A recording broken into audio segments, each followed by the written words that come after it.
kviesime pasisakyti daktarą Andrzej Kacožik, Aušvico Birkenau valstybės muziejaus direktoriaus pavaduotoją, profesionalą tiek tiksliųjų mokslų, tiek istorijos ir ypač švietimo, pedagogikos srityje. Tai kadangi čia mūsų visas renginys yra toksai, kad pranešimų pavadinimai nenurodyti programoje, tai kiekvienas pranešėjas pats ir pasisako, apie ką jis kalba. Tai prašom, pan Andrzej.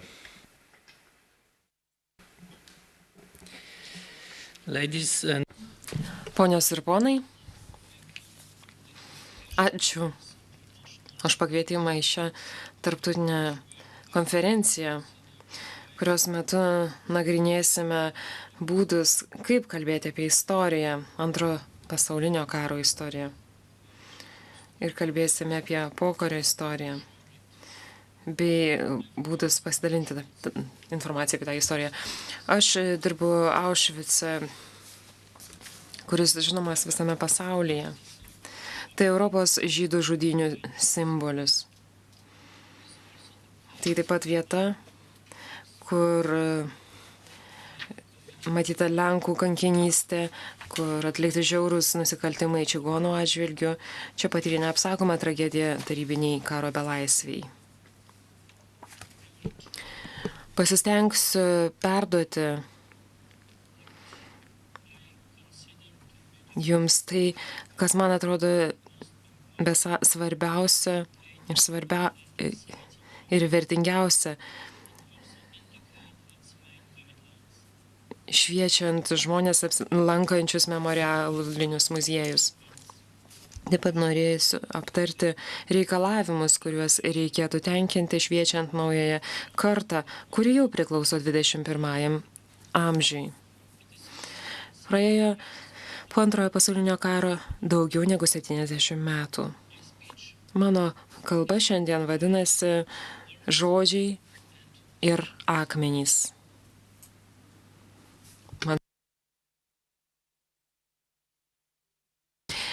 Prieš 5 metus tarptautinės konferencijos metu Aušvico Birkenau memorialinėme muziejuje vienas iš konferencijos dalyvių, Nobelio taikos apdovanojimo laureatas, buvęs kalinys Elie Wiesel pasakė: žodžių, kuriuos tariu čia, negalėčiau ištarti niekur kitur. Ne taip pat jie skambėtų. Galbūt šie žodžiai turėtų skambėti kaip malda, tyli malda, kurią aš tikiu maldomis. Šie žodžiai turėtų sugulti eilėmis, tyliu eilėraščiu pavirsti, tylos eilėmis, beveik kaip Polo Selano.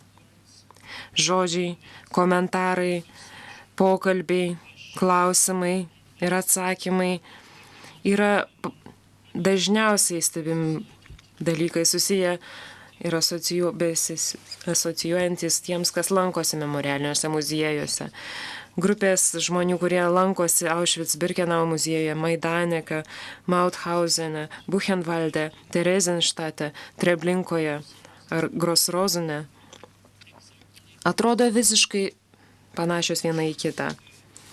Gido pasakojimas, mokytojo ar švietėjo pasakojimas turėtų patraukti dėmesį tų, kas atvyksta sužinoti apie vietos istoriją, arba, kaip kai kurie švietėjai sako, apie tikrą tiesą.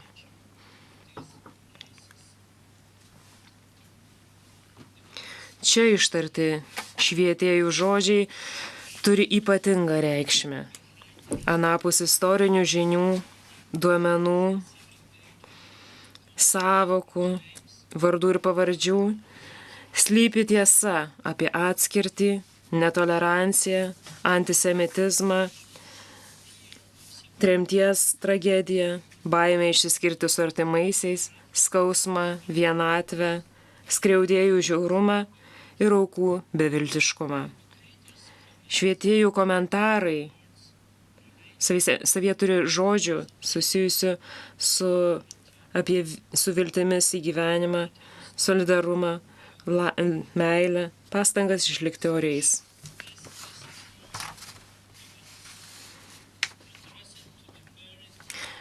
Šie žodžiai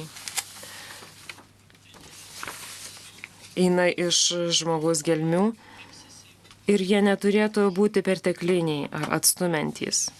Kiekvienas žodis turi sunkiai įvertinamą svorį.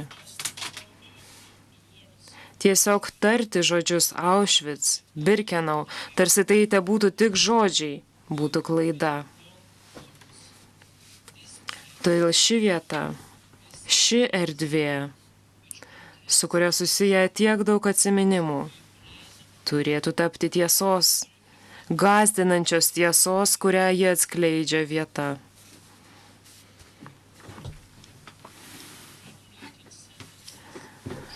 Gidų sakiniai turėtų būti aiškus, suprantami. Istorija, kurią sužinome iš mokyklos vadovėlių, čia iliustruojama tikrų vaikų, vyrų ir moterų pavyzdžių. Švietėjas tai ne tik tas, kas parodo ir paaiškina, jis tampa tarsi aukų atstovu. Švietimas šiuo būdu yra nenuobodus, jo jėga remiasi įvykių galia. Paradoksalu, kad svarbiausias švietimo elementas šiuo atveju yra tiesa ir tyla. Elie Wiesel, kurį dažnai kartosiu savo pranešime ir cituosiu, sako, ar galiu pasakyti, kad Aušvico atmintis yra tik čia? Viena vertus taip, čia, nes šioje vietoje daugiau tylos dėl šios atminties. Čia turėtų būti daugiau tylos nei žodžių.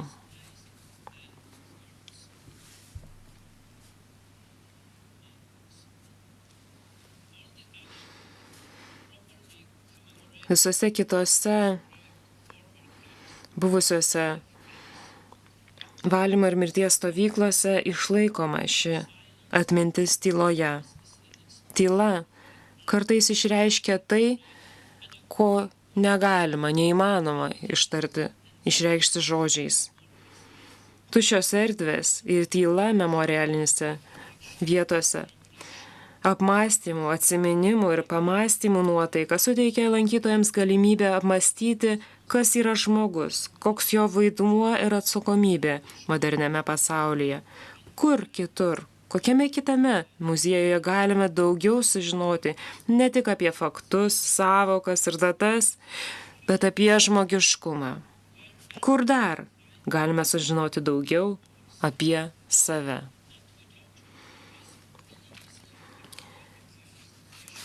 Todėl Elie Wiesel sako, norėčiau tikėti, kad vieną dieną garsusis didysis aštuonetas, kuriam priklauso svarbiausių ir galingiausių valstybių prezidentai, kurie susitinka kartą per metus vienas kito valstybėse, kaip norėčiau tikėti, kad jie ateis čia, organizuos susitikimą čia, Aušvice, tegu atvyksta. Čia jie suvoks, kas yra svarbu, kas ne, kas yra reikalinga, o kas yra bereikalinga.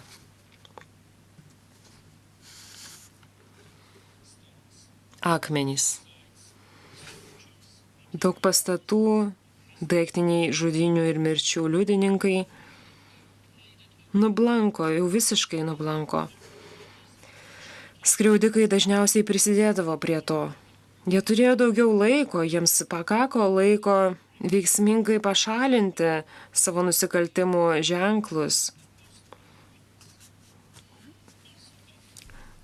Taip pat dažnai pokario veikla, naujosios administracijos veikimas pakeitė žudynių vietas ir dabar nebeįmanoma jose rasti duomenų ir vaizdinės medžiagos, rodančios, kad čia vyko nusikaltimai. Nuotraukoje matote įvairių memorialinių vietų paminklus. Didžiausias memorialinis muziejus nacistų mirties stovyklos Aušvico, Berkenau memorialinis muziejus yra išimtis. Čia yra daugiau nei 300 pastatų liekanų, įskaitant dujų kamerų liekanas, krematoriumų liekanas. 155 pastatai čia dar vis dar stovi. Taip pat verta paminėti apie 110 tūkstančių batų, 3800 bagažų, 12 tūkstančių puodų, 470 protezų, 350 drabužių nešiotų stovykloje, 250 maldaknygių. Muziejus parodoje yra šokiruojanti kolekcija. 2000 kg žmogaus plaukų. Šie plaukai būdavo aukoms nukerpami registracijos metu arba po to, kai jos būdavo nužudomos dujų kamerose. Per kelias valandas lankydamiesi mūsų memorialinėme muziejuje, lankytojai pamato muziejus parodas, originalius pastatus, autentiškas vietas ir materialius žudynių ženklus. Taip pat pas mus yra nuotraukos padarytos, kai stovykla buvo aktyvi ir čia mokama daug apie holokausto istoriją. Nuotraukos įsilieja į mūsų muziejus aplinką. Jos padeda prisiminti stovyklos aukas. Kitose vietose nedaug kas belikę nuo nusikaltimų, kai kuriuose net nieko nelikę.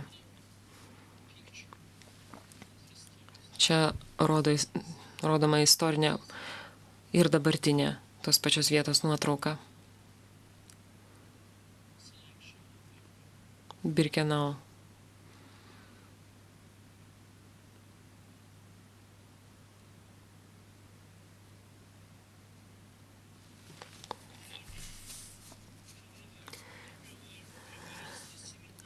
Visame muziejuje vyrauja tyla. Sėkmingai mums pasisekė paaiškinti ir papasakoti apie praeitį taip, kad galima tiesiog nuskaityti istoriją. Be abejo, Belžec buvusi stovykla yra viena iš vietų, kur labai didelį įspūdį daro didžiulis paminklas, kuris stovi prie pat muziejaus pastato ir švietimo patalpų ir kur įrašyti atminties žodžiai.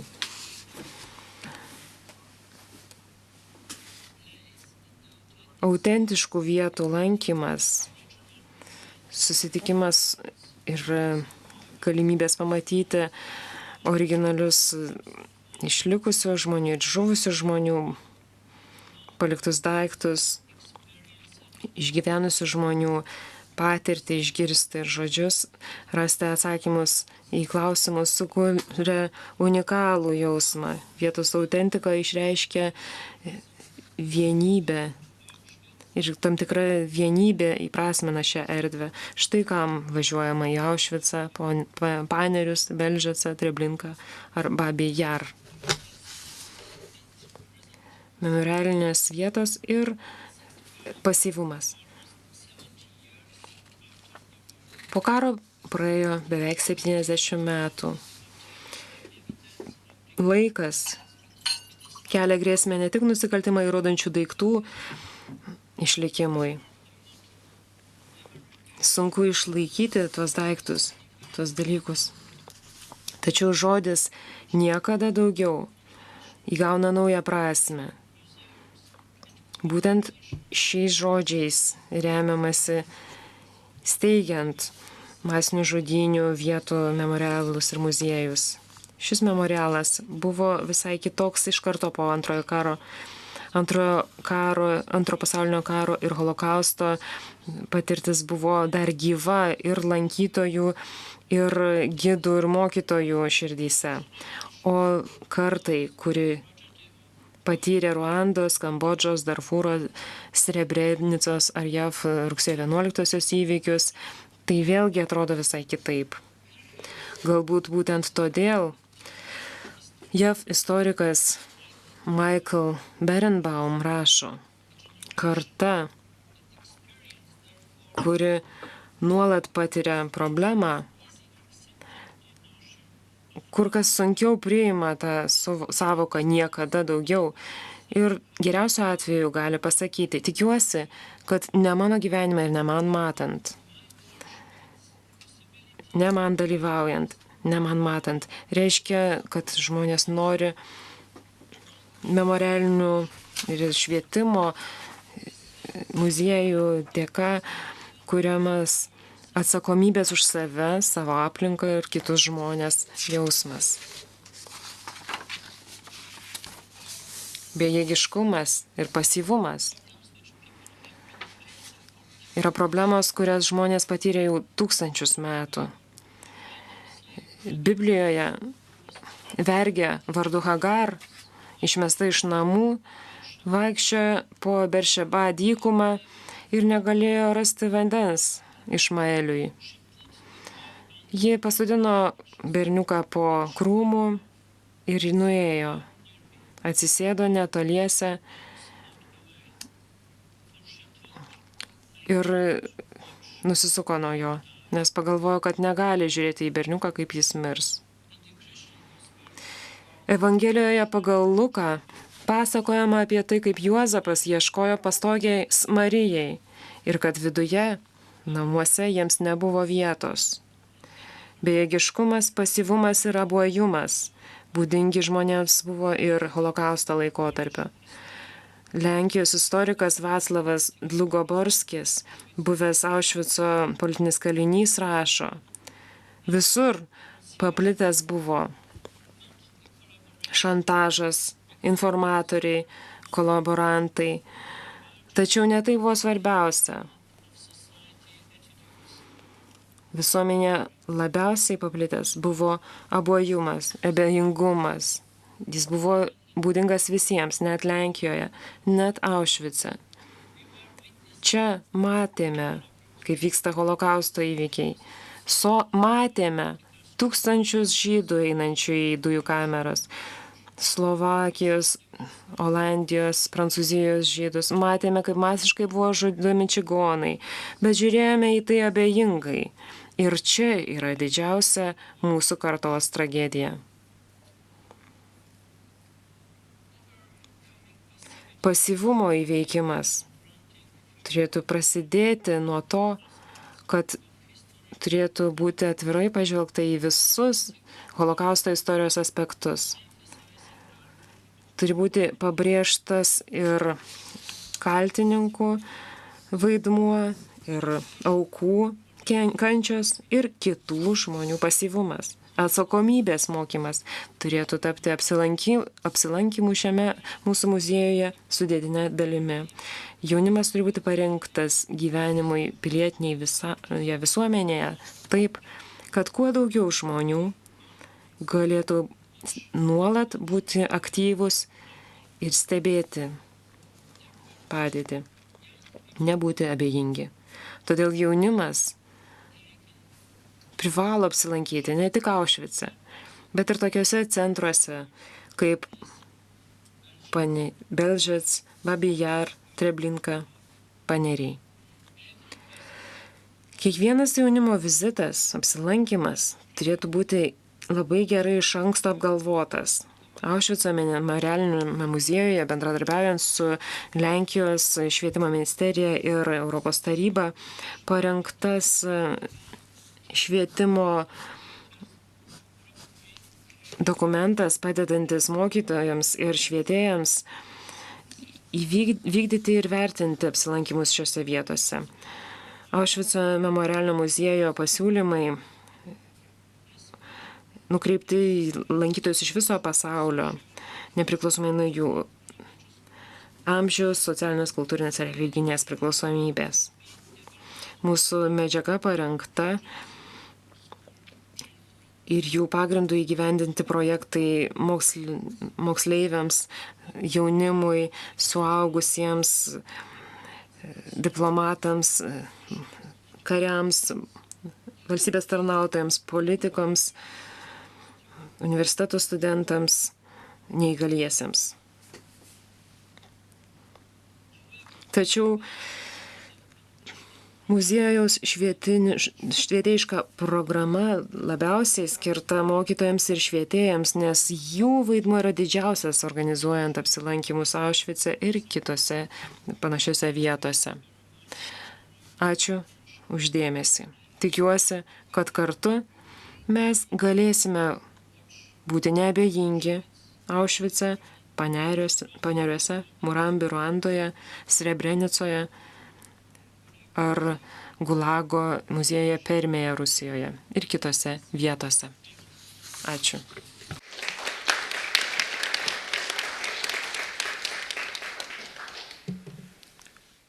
Dėkui ponui daktarui Andžejui už ramų, taktišką ir subtilų pasakojimą, kuris galėtų būti puikus švietimo pavyzdys, puikus šiuo atveju holokausto ar net totalitarinių režimo atminties švietimo pavyzdys. Ar kas turi klausimą į temą?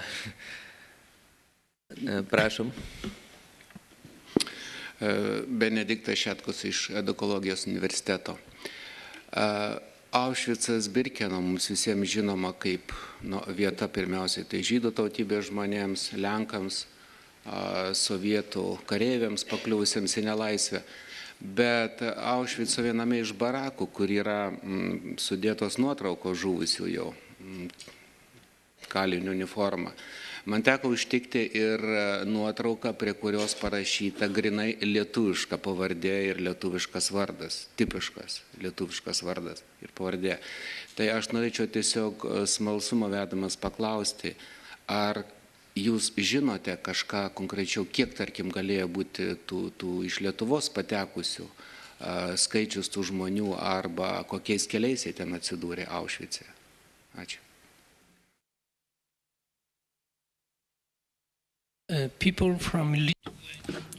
Žmonės iš Lietuvos per Antrąjį pasaulinį karą ar tiesiog lankėsi? Nes.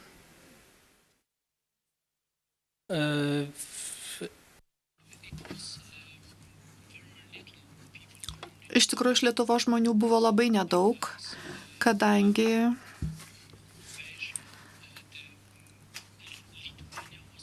Lietuva buvo okupuota.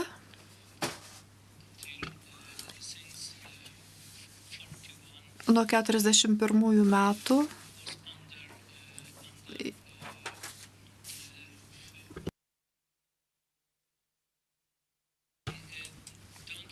Ir aš tikrai nežinau tiksliai to lietuvių skaičiaus, tačiau galėčiau jums atsiųsti vardus, pavardės ar visus dokumentus, dokumentų kopijas, kokias mes turime savo archyvuose apie Lietuvos kalinius.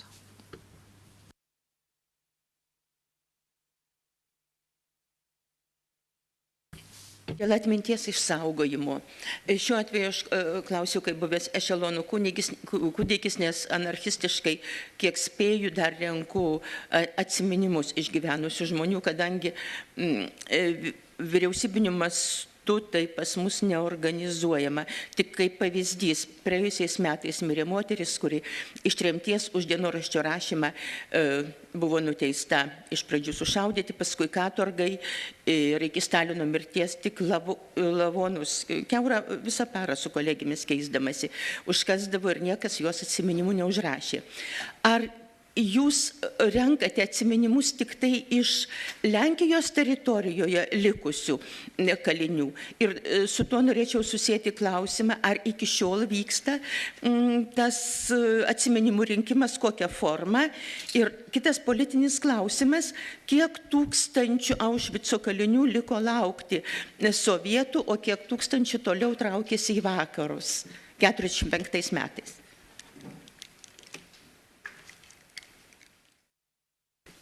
Okay. We have in our archive. Na, mūsų archyvose mes turime apie 3000 liudijimų, kurios užrašė pirmiausia politiniai kaliniai iš Lenkijos, kadangi iki 89 metų mes neturėjome jokios galimybės rinkti tų prisiminimų ar liudijimų kitose šalyse. Ir nuo 90-89 metų mes taip pat pradėjome rinkti kitų šalių kalinių prisiminimus. Pirmiausia, iš Izraelio, Jungtinių Amerikos valstijų, kitų šalių. Ir dėl pirmojo klausimo mes taip toliau renkame tuos prisiminimus, naujus liudijimus. Tai yra daugiausia video prisiminimai, įrašyti video ne tik tai iš Lenkijos, bet ir iš kitų šalių. Ir jūsų pirmąjį klausimą. Gal galite pakartoti? Kalinių pasiliko laukti Raudonosios armijos ir kiek nepaisant to, kad Vokietija buvo bloga, vis tiek traukėsi į Vokietiją. Yes. Taip. Raudonoji armija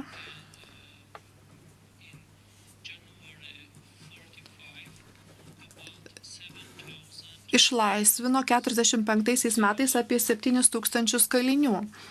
Ir jie pirmiausia buvo Aušvico kaliniai, kurie negalėjo išeiti su kitais kaliniais. Jie buvo evakuoti į Trečią reichą. Apie 200 iš jų buvo vaikai, o taip pat didelė dalis suaugusių kalinių.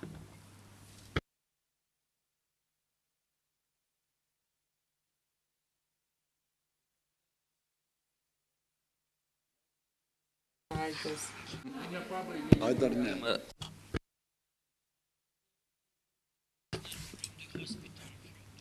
Tai buvo kalėjimo ligoninių pacientai Aušvice.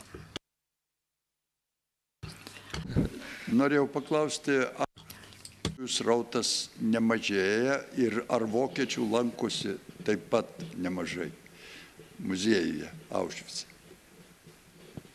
No, not. Ne tiek daug iš tikrųjų lankytojų iš Vokietijos. Kai mes pabandėme paskaičiuoti procentaliai žmonių iš įvairių šalių skaičių, iš tikrųjų labai daug lankytojų atvyksta iš Čekijos, Slovakijos ir mažiau iš Vokietijos. Na, pavyzdžiui, praeitais metais pas mus apsilankė 57 000 žmonių iš Vokietijos ir daugiau kaip 40 000 iš Čekijos Respublikos ir virš 40 000 iš Slovakijos. Ir apie 600 000 iš Lenkijos.